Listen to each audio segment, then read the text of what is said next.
Bonsoir à tous, nous sommes ensemble pour notre émission, une émission spéciale puisque ce soir, je reçois Pierre-Yves Chicot qui est professeur des universités. Il est aussi avocat. Pierre-Yves Chicot, bonsoir et merci d'être avec nous. Bonsoir Yves-Lise Boisset, merci pour votre invitation. Pierre-Yves Chicot, alors, quelques questions d'actualité rapidement. Alors, vous avez déjà beaucoup communiqué sur d'autres médias sur la réforme des retraites. Alors, on ira rapidement là-dessus. Alors, que doit-on retenir de cette réforme des retraites et pourquoi, selon vous, ça fait autant de tollé? Est-ce que ce sont les 2 ans supplémentaires où on va devoir proroger sa retraite?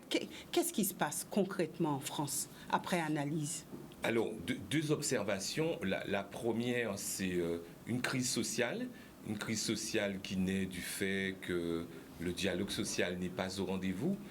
Ceux qui sont plus âgés, par exemple les gens de ma génération, se souviennent de grandes rencontres à l'hôtel Matignon avec le Premier ministre, qui même des grandes rencontres sociales, ce qu'on appelait des conférences sociales avec le président de la République, avant qu'une réforme d'importance ne soit prise pour la France. Et donc on convoquait une forme de discussion, de dialogue entre les gouvernants et entre les représentants syndicaux afin d'envisager une projection sur une grande question sociale. Ce qui se passe cette fois-ci, c'est qu'il n'y a pas d'expression du dialogue social, c'est-à-dire que les syndicats qui représentent des milliers de salariés dans les entreprises et dans la fonction publique estiment qu'ils n'ont pas été du tout consultés et que de ce point de vue-là, ce qu'indique la Constitution, c'est-à-dire le fait que la France soit une république laïque, démocratique et sociale, n'est pas respecté et donc on est dans une crise sociale avec un retentissement supplémentaire certainement le 1er mai 2023 à venir. Par la suite, on est dans une crise politique. Pourquoi? Parce qu'on a une constitution du 4 octobre 1958 qui met aux prises 2 partis, le pouvoir exécutif avec le président de la République, le Premier ministre et le gouvernement, et le pouvoir législatif, c'est-à-dire l'Assemblée nationale et le Sénat, et particulièrement l'Assemblée nationale qui est un lieu névralgique de la démocratie parce que les députés sont élus par le peuple. Et dans cette séquence-là également, les députés se rebellent, même si, sans rentrer dans les détails, la motion de censure n'a pas été adoptée. Les députés se rebellent parce qu'ils considèrent que les droits du Parlement ont été bafoués et foulés aux pieds. Et puis la troisième chose, c'est que la loi, elle a été adoptée, elle n'a pas été votée, mais elle a été adoptée par le biais d'une procédure qu'il faut, somme toute, dire, même si elle est légale, elle est dans la Constitution, mais elle est brutale, parce qu'elle cloue au pilori en particulier les députés de la majorité présidentielle. Et puis c'est aussi une transgression de ce que disait Montesquieu, la loi et l'expression de la volonté générale. Et si on revient à ce fondamental-là, on peut se poser la question, est-ce que la loi sur la réforme des retraites qui allonge la sortie du marché du travail de 62 à 64 ans est l'expression de la volonté générale, comme le disait Montesquieu, d'autant plus que l'article 1er de la Constitution dit que la démocratie, c'est le gouvernement du peuple, par le peuple et pour le peuple. Oui, donc on a affaire à un président qui est on ne peut plus sourd et qui fait ce qu'il veut. Oui, tout à fait. On peut parler de surdité, mais c'est surtout quelqu'un qui a un profil psychologique particulier. 1. 2. C'est quelqu'un qui a certainement une feuille de route, et en particulier, je ne veux pas verser dans la feuille de route qui a été donnée par les riches, mais une feuille de route qui est donnée par la Commission européenne, qui a une doctrine économique. Et puis, la troisième chose, c'est quelqu'un qui estime qu'il a une légitimité démocratique qui procède du suffrage universel, puisqu'il a été élu au 2e tour de l'élection présidentielle. Donc, fort de ces 3 arguments-là, il considère qu'on doit continuer à avancer, et son Premier ministre ou sa Première ministre prend le relais en disant qu'il faut accélérer. Ouais. C'est vrai que ça fait encore couler beaucoup d'encre et on ne sait pas jusqu'où ça va nous mener. Absolument. Et beaucoup disent, et des spécialistes plutôt avisés, je pense par exemple à quelqu'un comme Pierre-Rosan Vallon qui a écrit La crise de l'État-providence, qui est un best-seller de sciences politiques en France, et qui dit que probablement sous la Ve République, on n'a jamais eu une crise sociale et une crise politique aussi aiguë. Et donc, ça rend très difficile les analyses qu'on pourrait faire en termes de perspective, en termes de prospective, c'est-à-dire penser demain. Oui.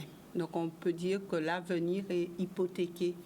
On ne sait pas sur quoi ça va déboucher. Oui, c'est-à-dire que, alors, on dira peut-être pas jusqu'à dire hypothéqué, parce que ça voudrait dire que c'est la catastrophe la plus totale, mais on est dans une grande incertitude, une très grande incertitude, parce que vous avez un président de la République qui est chahuté et insulté, excusez du peu, c'est quand même le chef de l'État, qui est insulté et hué. Vous avez des ministres qui sont quasiment empêchés de se déplacer sur le territoire national. Et donc ça, en tout cas moi, de ce que j'ai pu connaître depuis que je suis en capacité de comprendre, je n'ai jamais vu ça. Jamais vu ça. Bon, ben, on aura l'occasion d'en reparler. Alors, quand on revient sur le plan local, Pierre-Yves Chicot, on peut se dire peut-être que nos élus commencent à parler, nos élus commencent à dire les choses. Quand on prend l'exemple d'un élu que vous connaissez, qui a osé dire on a tué au CHU, est-ce que pour vous, c'est quelque chose d'affreux? Est-ce que pour vous, c'est normal qu'un élu puisse s'exprimer de la sorte? Comment avez-vous abordé la chose? Je sais que vous analysez toutes les situations. Alors, comment vous avez analysé cela? Alors, j'ai trouvé que le procès qui a été fait à l'homme Élie Califert a été un procès particulièrement dur, pour plusieurs raisons. Élie Califert, c'est quelqu'un que je connais personnellement, ce n'est pas un ami, mais c'est un des rares hommes politiques en Guadeloupe qui m'a régulièrement invité à la mairie de Saint-Claude pour tenir des conférences thématiques avec les citoyens de Saint-Claude. Deuxièmement, quand on rentre à Saint-Claude, dans la ville de Saint-Claude, on sent qu'on peut respirer une atmosphère de sécurité, de salubrité, de tranquillité. Et en fait, l'ordre public, c'est vraiment la première prérogative qu'on demande à un maire de respecter. La sécurité publique, la tranquillité publique, la salubrité publique. Et si on posait la question très simplement, est-ce que Élie Califert, en qualité de chef d'édilité de la ville de Saint-Claude, tout le temps qu'il a été là avant d'être député, a quand même été un élu au travail, au combat, soucieux de préserver la sérénité et le bien-être de ses habitants. Et je pense qu'à une question comme ça, on peut répondre par l'affirmative. La troisième chose, j'ai parlé de l'homme, que j'ai eu quand même l'occasion de côtoyer. Après, l'homme politique. Et lorsque oui, il faut le dire dans une certaine mesure, je peux comprendre et entendre que des membres du personnel du CHU aient pu être heurtés par la franchise incisive du député Élie Califert. Et autant il y a eu un livre où on a dit un président ne doit pas tout dire, un président ne doit pas s'exprimer comme ça.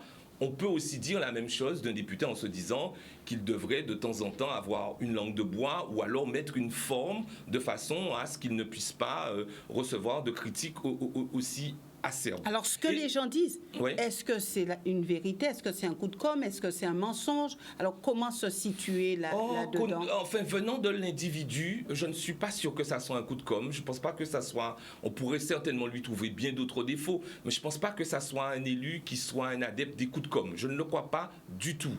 Je pense que, et c'est là où je veux en venir, sur l'argumentaire, et prendre de la hauteur par rapport aux choses.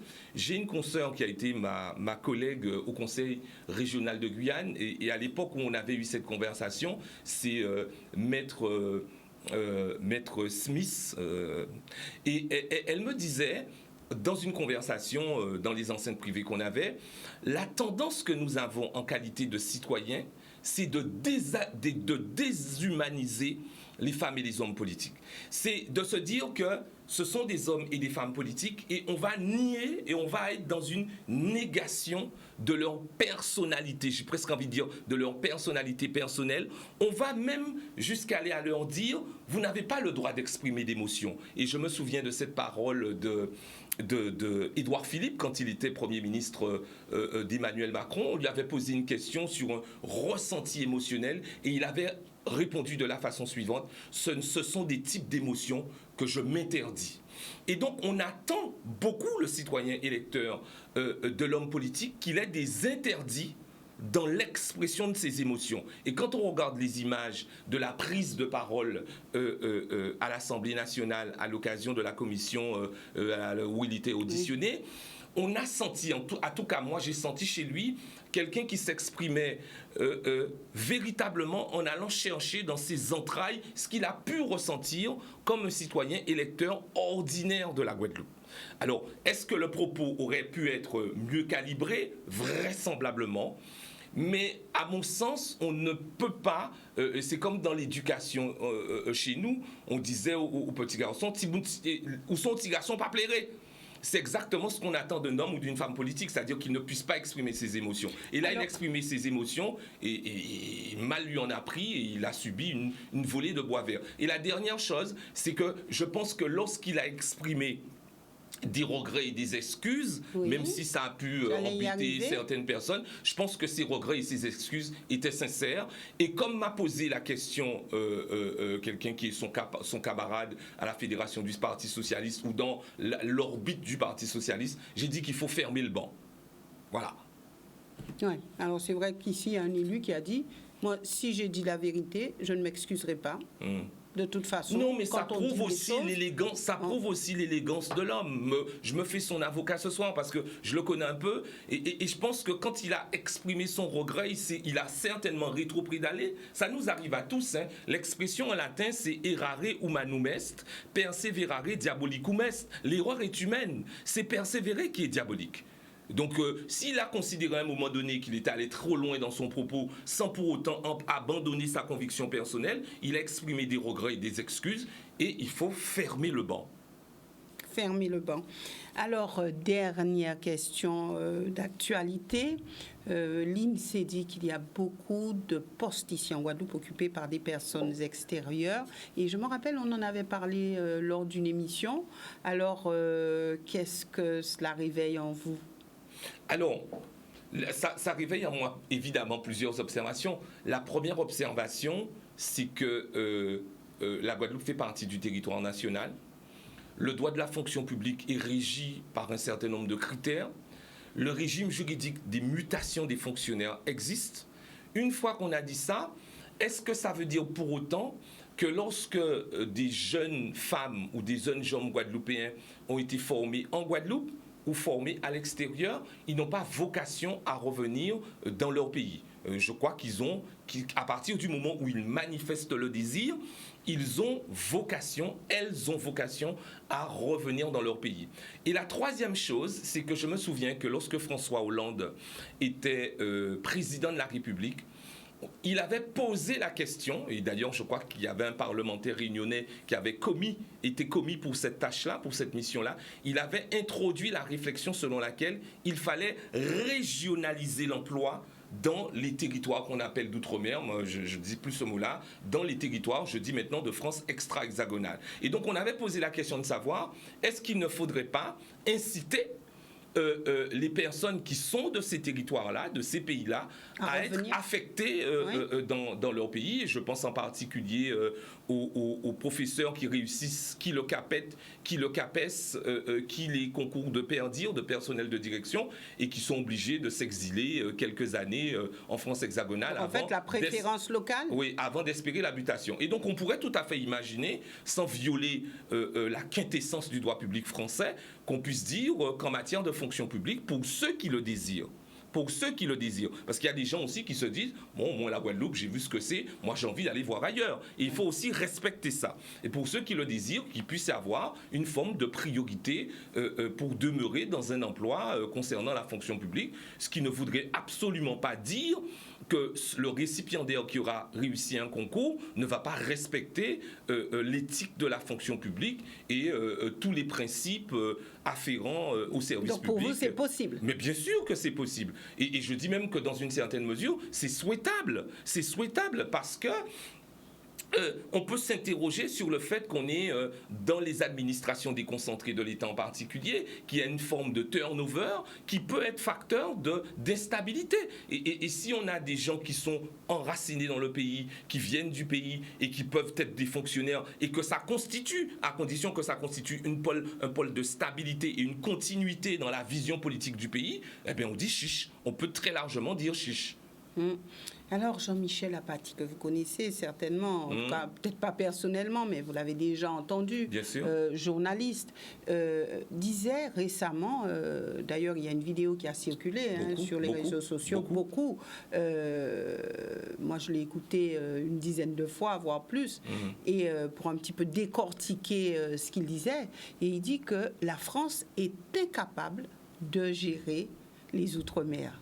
Alors, réalité, ou est-ce qu'il a été un peu loin, puisqu'après il a parlé du fait qu'on puisse se séparer de la France. Alors il a dit bien sûr que c'est de toute façon ça n'engage que lui, tous ses propos, mais quand il dit cela, est-ce que c'est une vérité? La France est incapable de gérer les Outre-mer, même si vous n'aimez pas le mot Outre-mer. Oui, alors moi, j'ai écouté aussi la vidéo, je ne l'ai pas écouté plusieurs fois, parce que j'ai trouvé le propos manquant de profondeur, manquant cruellement de profondeur. Pourquoi? Parce que je me demande si Jean-Michel Apathy, compte tenu de la situation qui existe dans le nord de la France, on sait qu'il y a des territoires qui sont très pauvres dans le nord de la France, que je connais, j'ai fait mes études dans le nord de la France, à Amiens. Est-ce qu'il aurait dit que la France est incapable de gérer les Hauts-de-France? Il ne l'aurait pas dit. Donc quand il dit que la France est incapable de gérer les Outre-mer, c'est qu'il part du postulat que c'est la France qui va gérer les Outre-mer et non pas les Outre-mer qui peuvent s'autogérer.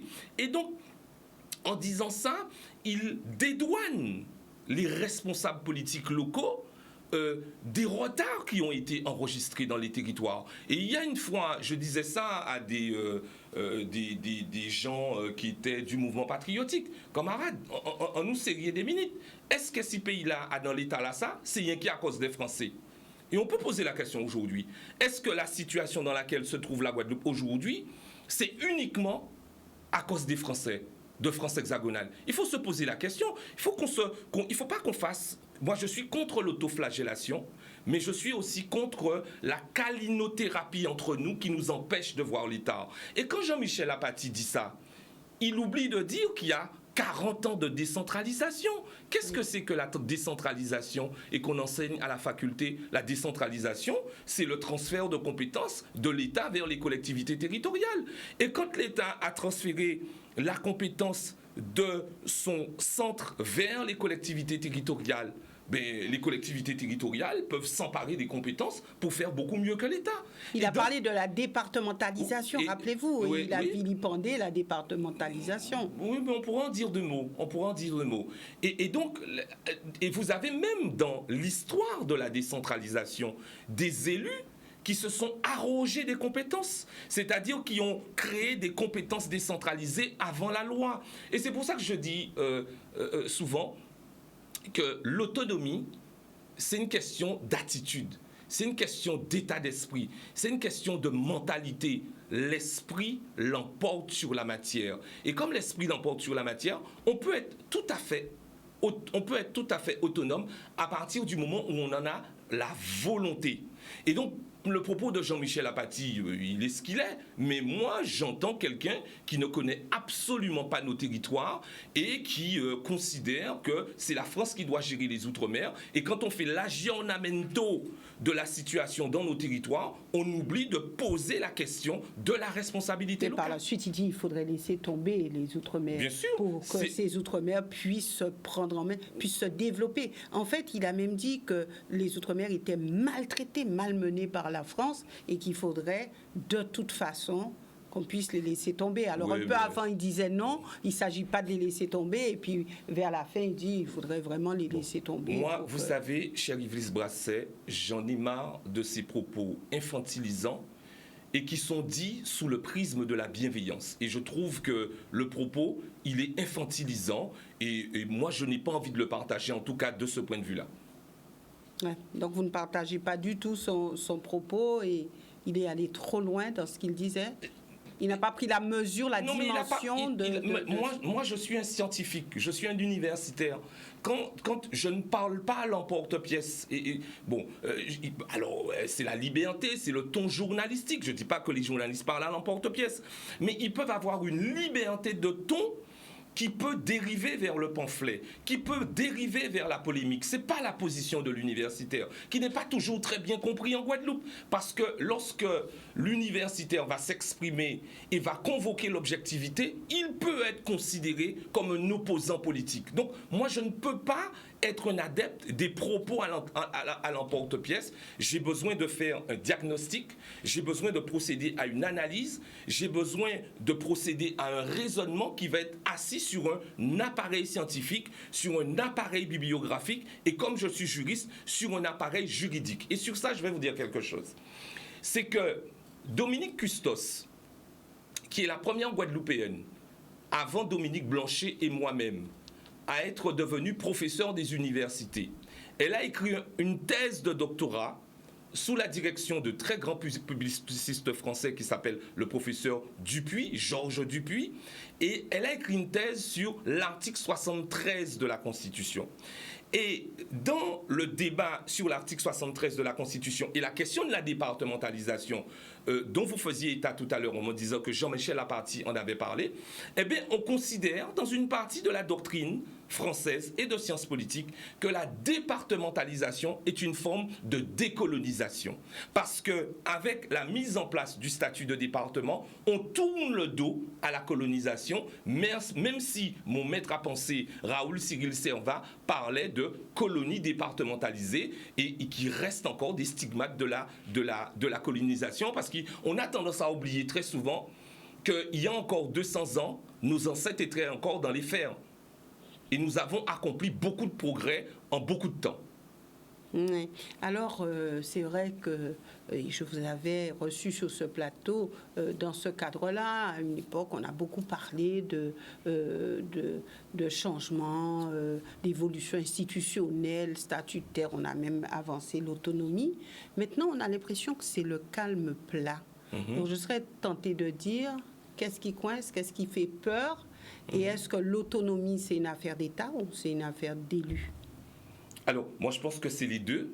J'ai eu le bonheur d'être invité par les Guyanais, comme c'est le cas très souvent, et je participe activement, et je remercie d'ailleurs la présidente du Conseil économique et social environnemental de la Guyane, qui s'appelle Ariane Fleuryval, et toute son équipe, avec qui je travaille sur le projet d'évolution statutaire de la Guyane. Il y a quelques jours, j'étais en Guyane pour en parler, où je tenais une conférence devant les élus du Conseil économique et social, et je leur expliquais précisément que la question de la transformation institutionnelle, la question de la transformation statutaire, c'est à la fois une question d'élu local, mais c'est surtout une question du pouvoir central.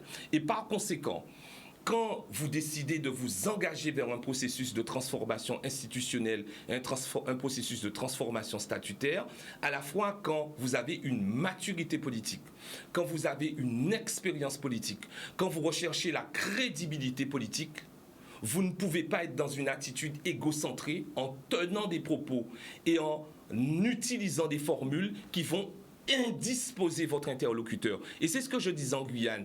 Je disais que si vous voulez faire la cour à une femme et que vous voulez conquérir son cœur, vous n'allez pas injurier sa mère de manière tout azimut. Donc vous allez chercher à la séduire.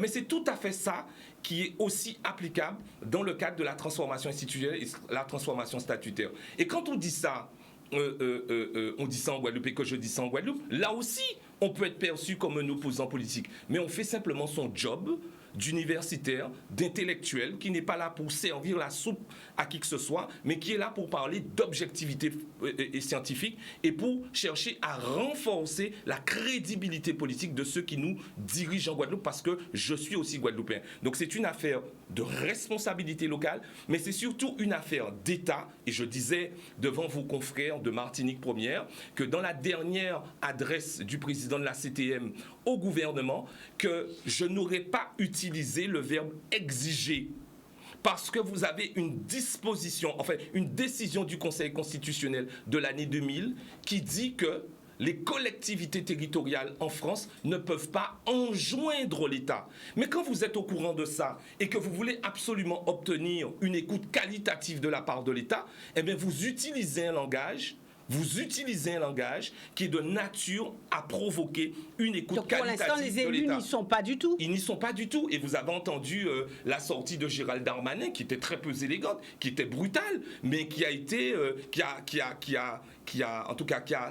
créé de la satisfaction chez beaucoup de Guadeloupéens quand il a dit sur la question de la transformation, il a dit évolution institutionnelle. Moi, je n'aime plus du tout ce terme-là non plus, parce que l'évolution, ça peut être la régression et non pas le progrès. Donc, je préfère transformation institutionnelle, où il disait la question de l'évolution institutionnelle, ben, les habitants de ces territoires-là ne m'en parlent pas. Ouais. Voilà. Donc, ça veut dire quelque chose. Il envoie un message. Aux élus. Évidemment. Pierre-Yves Chicot, c'est vrai que c'est toujours très intéressant de vous avoir sur le plateau et malheureusement, il nous faudrait faire une émission bien plus longue parce que beaucoup de questions restent en suspens. Mais j'aimerais vous poser une question qui, de toute façon, nous servira pour notre émission Que les choses soient dites, émission du mercredi. Honnêtement, comme vous avez l'habitude de le faire, et en toute transparence, l'indépendance de la Guadeloupe, nécessité ou folie? Alors, c'est une excellente question.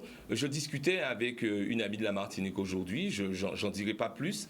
Et en fait, on était en train de discuter, enfin parler de cette question-là, la question de l'actualité de l'indépendance nationale. Et je lui disais que je voyais deux choses. La première, c'est la question de l'actualité, de la pertinence du mot d'ordre d'indépendance nationale dans un monde qui est globalisé, dans un monde qui est interdépendant économiquement. Avant la chute du mur de Berlin en 1989, on avait un affrontement entre, allez, classiquement pour dire, entre le marxisme-léninisme et le capitalisme, le communisme et le capitalisme. Et depuis la chute du mur de Berlin, avec l'avènement de l'Organisation mondiale du commerce en 1994, les États, les territoires sont devenus interdépendants sur le plan économique. Si on nous avait dit il y a encore quelques semaines que l'Occident serait presque à la traîne par rapport à la Chine et par rapport à l'Inde, on ne l'aurait pas cru. Et si on nous avait dit que la Chine serait devenue la deuxième puissance économique mondiale, on ne l'aurait pas cru. C'est bien loin l'époque où Alain Peyrefitte disait quand la Chine s'éveillera, le monde tremblera. Donc le monde a complètement changé. Deuxième chose, je lui disais que la question de convoquer l'indépendance nationale dans un débat public, c'est de parler de la souveraineté. Et entre accession à l'indépendance et accession à la souveraineté, je préfère le terme d'accession à la souveraineté. C'est-à-dire que ce qui est contenu dans la résolution 15 du 14 décembre 1960 de l'Assemblée générale des Nations unies, le droit des peuples à disposer d'eux-mêmes. Et je lui disais que c'était intéressant d'observer qu'en France, aujourd'hui, vous avez des partis politiques qui sont souverainistes. La France insoumise, Debout la France, le Rassemblement national, le courant d'Asselineau, ce sont des mouvements politiques souverainistes. C'est-à-dire que ce sont des mouvements politiques qui veulent reconquérir l'indépendance de la France. Et dans nos pays, vous avez de moins en moins de partis politiques qui militent pour l'indépendance nationale, même si en Guadeloupe, vous avez un parti historique qui est encore présent, même s'il a perdu beaucoup de force, c'est l'UPLG, l'Union populaire pour la libération de la Guadeloupe. Mais je pense que l'UPLG, en tout cas, a la chance, parce que je le connais personnellement et humainement, a la chance d'avoir à sa tête un homme formidable. On peut être d'accord ou pas d'accord avec ses idées, mais c'est un bon garçon, c'est quelqu'un de bien, c'est Jean-Jacob Bissep. Donc, alors, faut espérer, parce qu'on a besoin de... Un peu moins virulent quand même que... Oui, mais on n'a pas besoin, on n'a pas besoin forcément de virulence pour être efficace.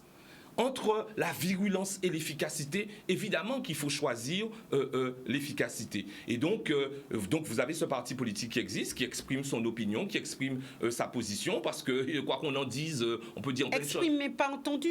Si, quand même, hein, on peut un petit peu quand même. C'est-à-dire qu'il n'a pas... C'est pas un parti politique qui a l'aura d'autres partis politiques qui contrôlent des collectivités territoriales, mais il y a une démarche singulière. Et il ne faut pas oublier, j'aime beaucoup cet article de la Constitution qui dit que les partis politiques concourent à l'expression du suffrage universel. Et donc, ça veut dire que les partis politiques sont essentiels pour avoir une démocratie vivace. Alors, si on doit répondre concrètement, nécessité ou folie, l'indépendance de Alors, la question de la nécessité de l'accession à l'indépendance, moi j'aime bien le terme Vox Populi, Vox Dei, la voix du peuple, la voix de Dieu. Et quand on fait une analyse à partir de la Nouvelle-Calédonie et on peut citer des illustres personnages comme Éloi Machoro ou comme Jean-Marie Djibaou, ben les Kanaks, qui sont les peuples premiers en Nouvelle-Calédonie, en Kanaki, expriment le vœu de dire que c'est une nécessité d'aller vers l'indépendance nationale. Et la Guadeloupe ? Est-ce que la Guadeloupe pose cette question-là? Je ne le crois pas du tout. Alors, en dépit du fait que de plus en plus, il y a des gens qui arborent des t-shirts avec le drapeau du mouvement patriotique, le MUFLNG, le mouvement unifié des forces de libération nationale de la Guadeloupe, qui a disparu, ben, en dépit du fait que vous avez des gens qui arborent ça sur leur poitrine, ça ne veut pas dire pour autant qu'ils sont des indépendantistes. Folie, moi, je ne peux pas parler non plus de folie parce que je reste sur mon postulat de départ qui consiste à dire que c'est le peuple qui va décider, qui par un mouvement politique serein, sans virulence, ou qui par la lutte armée, qui sait. Il y a une lutte armée à un moment donné en Guadeloupe. Pendant toute la période de l'esclavage, les nègres marrons se sont battus dans le cadre de guérilla, dans le cadre de lutte armée, pour conquérir leur indépendance personnelle et ne plus être considérés comme des biens meubles, mais considérés comme des humains. Un combat pour la dignité. Voilà, c'est ça. Donc, nécessité ou folie, c'est le peuple qui va décider. Merci Pierre-Yves Chicot d'être venu sur ce plateau. Et je pense que nous aurons l'occasion de vous revoir dans pas trop longtemps, puisque d'autres sujets devront être mis sur ce plateau pour, bien sûr, parler à cette population et l'éclairer sur certaines choses. En tout cas, merci beaucoup. Avec plaisir. Merci aussi à vous, téléspectateurs, de nous avoir suivis. Surtout, ne ratez pas ce grand rendez-vous du mercredi. Donc, que les choses soient dites avec une thématique qui ne manquera pas de vous intéresser. Excellente soirée à tous.